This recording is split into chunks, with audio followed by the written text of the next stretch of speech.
Fact number 1, আপনারা তো অনেকেই বিভিন্ন রকম ফল খেতে ভালোবাসেন, কিন্তু যদি বলা হয় ভারতে উৎপাদনকারী সবচেয়ে পুরনো ফল কোনটি, তা হয়তো অনেকেই জানেন না, আর সেটি হলো আম। ভারতে এই ফলটি গত 5000 বছর ধরে উৎপাদন করা হচ্ছে।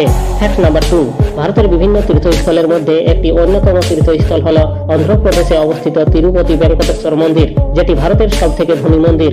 এই মন্দিরের মোট সম্পত্তির পরিমাণ 50,000 কোটি টাকা। ফ্যাক্ট নাম্বার 3, ভারতের সব থেকে বেশি প্ল্যাটফর্ম আছে এমন রেল স্টেশন হলো হাওড়া রেল স্টেশন।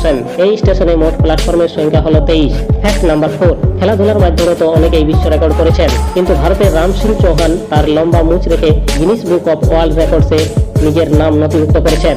তার মুচ হলো দুনিয়ার সব থেকে লম্বা মুচ, যার দৈর্ঘ্য 4.29 মিটার বা 14 ফুট। ফ্যাক্ট নাম্বার 5, হাতি একমাত্র এমন প্রাণী যে যদি কোনো আত্মীয়ের মৃত্যু হয় তবে মানুষের মতো তার শরীরকে মাটি অথবা ঘাস পাতায় ঢেকে দেয়।